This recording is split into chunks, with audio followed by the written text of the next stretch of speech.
Salut. Bonsoir. Merci de nous rejoindre en ce jour, chers auditeurs, pour l'examen d'un autre couteau Tops. Et oui, Angourin, je sais. Au suivant. Et au suivant. Si vous aimez les petits couteaux discrets au profil effilé en EDC, et si vous avez souvent besoin d'un bon trancheur d'entrecôte, Qui se manipule comme ceci, n'est-ce pas? restez connectés parce qu'aujourd'hui on s'intéresse au Tops Rapid Strike.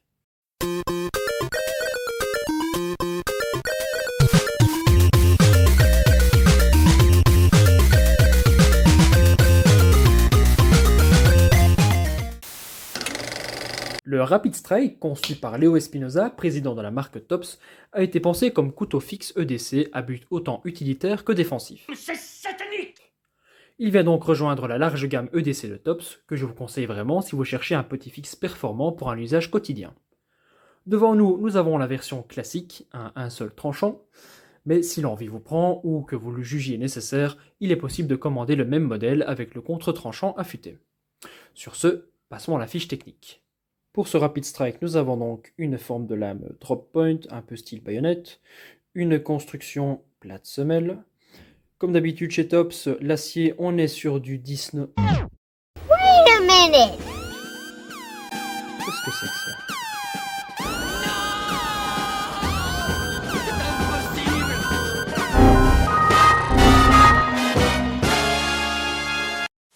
Bon, bah visiblement Tops sait faire autre chose que du 1095. Donc ici, visiblement, on est sur un acier inoxydable, donc du 154 cm, donc un acier inoxydable américain, assez similaire au N690 autrichien.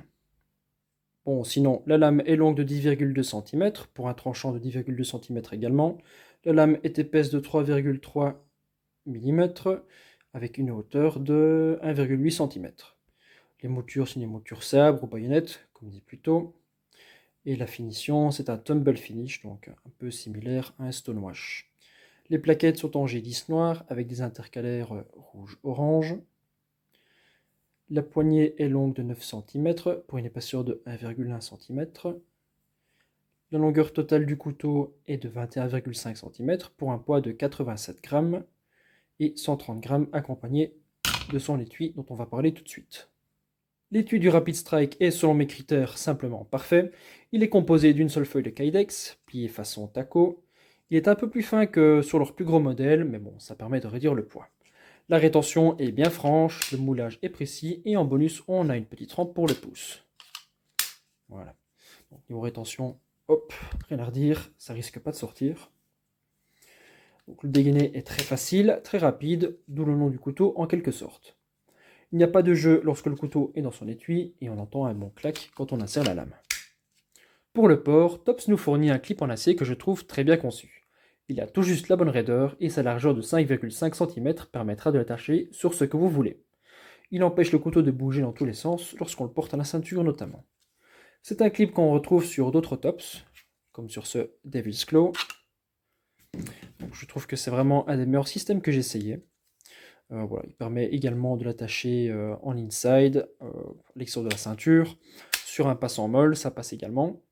Et puis on pourrait aussi l'attacher sur une chaussure haute ou sur une botte, si ça vous botte. Oh la vache, mais c'est nul! Est-ce que l'étui est compatible avec d'autres systèmes de port? Alors oui, il sera compatible avec les Tech-Lock et les Moll-Lock, mais franchement, je ne vois pas vraiment pourquoi vous voudriez vous séparer du clip d'origine. De plus, notez que l'étui ne dispose que de 2 rivets, donc chose à prendre en considération si vous enlevez totalement le clip. En bref, cet étui, c'est le top du top à mon sens pour un port discret et polyvalent. Comme à l'accoutumée, après avoir parlé de l'étui, je vais vous dire 2-3 mots sur les usages de cet outil. Son créateur l'a pensé en premier lieu comme couteau de self-défense, ce qui paraît logique au vu de ses caractéristiques. Une lame assez longue et effilée, la possibilité d'avoir un double tranchant, et puis son étui permettant un déploiement rapide en cas de pépin. Ce serait donc un bon choix si vous vivez dans un endroit où le port de ce genre d'outil est légal, ou si vous n'en avez rien à foutre et qu'il faut quand même protéger sa peau. Mais ça évidemment, je ne vous le conseille pas. Il pourrait également plaire à certains professionnels de la sécurité qui désireraient avoir un backup tranchant à leur ceinture ou sur un porte-plaque. Et puis vu son profil minimaliste, celui-ci y trouverait facilement une place. Le Rapid Strike serait aussi très à l'aise en EDC pour toutes les petites tâches du quotidien. Personnellement, j'utilise comme couteau à steak et comme petit couteau de cuisine quand je suis invité pour un dîner style auberge espagnole chez des amis. Puis c'est toujours fascinant de voir à quel point les gens n'ont pas l'habitude de manier des couteaux qui coupent. Ça finit systématiquement par me demander où ils peuvent en acheter un. Bon, je crois qu'on connaît tous des gens à peu près comme ça, hein. Bref. Concernant les finitions du Rapid Strike, elles sont globalement irréprochables. La lame est rasoir en sortie de boîte, les émoutures sont bien symétriques et rien à redire pour l'ajustage des plaquettes. Je dois avouer que j'aime beaucoup cet acier 154 cm, il tient bien son tranchant malgré un usage bien bourrin, comme vous le verrez plus tard dans les tests. Je n'ai pas eu de soucis d'oxydation, donc logique, et au niveau de l'aiguisage, ça reste assez facile, et c'est fort comparable au N690 de Böhler. Le choix d'un acier inox en plus ici, il est bien vu, comme il doit être porté proche du corps.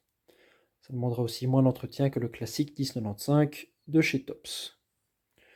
Parlons un peu du manche. Alors déjà, les plaquettes en G10, eh bien, l'ajustage est parfait, comme on le voit. C'est pas trop glissant, mais bon, c'est pas ce qu'il y a de plus adhérent. La garde, on va dire que c'est pas de trop, parce que sinon, quand on vient taper avec force en piqué, eh bien, on a toujours un peu peur de glisser sur le tranchant. Mais ça va, j'ai encore tous mes doigts. Et ça, c'est un problème qu'on a même quand on serre fort le couteau, hein.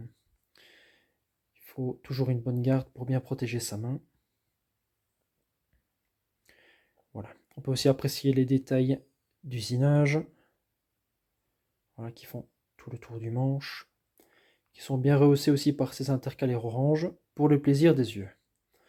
Et je dis bien pour le plaisir des yeux parce que ça n'a vraiment aucune utilité pratique. Parce que quand on le serre, ça n'augmente pas vraiment l'adhérence, quoi. Ah, voilà. Moi, je trouve ça vraiment joli, hein, même si c'est plus embêtant à nettoyer, avec tous ces interstices où vont se coller des saletés. En bout de manche, on retrouve deux minuscules passants pour je ne sais pas trop quoi, parce que leur diamètre permet à peine le passage d'un fil de pêche.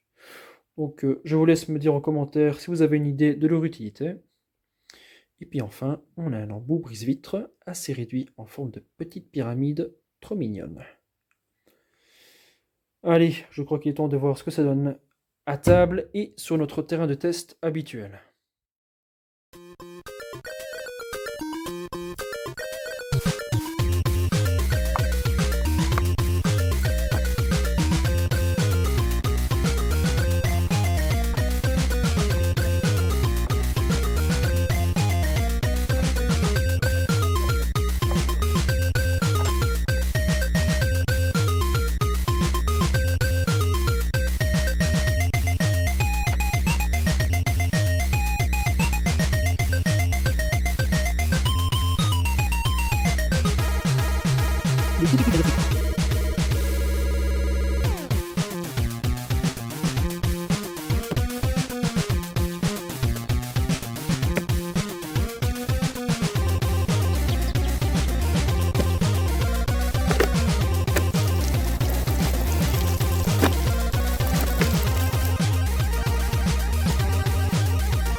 Voilà.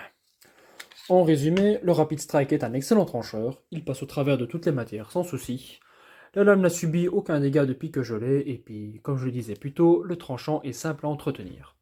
Seul vrai défaut, le jimping assez agressif sur le dessus de la lame. On va dire que ça nique bien le doigt quand on force dessus. Pour le coup, j'aurais aimé qu'il s'inspire des cannelures de Basnelli qui agrippent le pouce sans forcément le déchiqueter. Comme par exemple sur le Sin.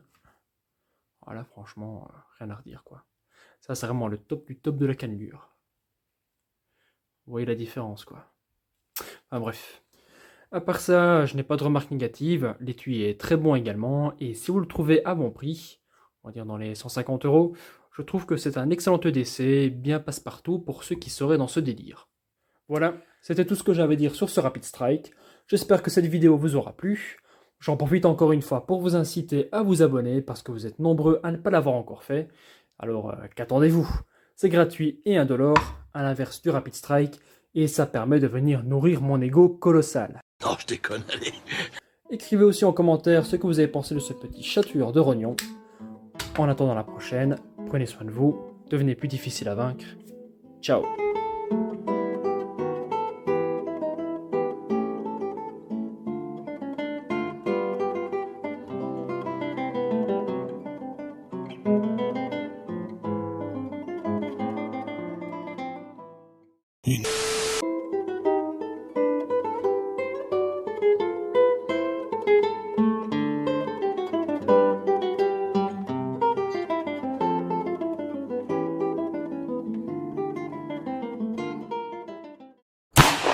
Do what?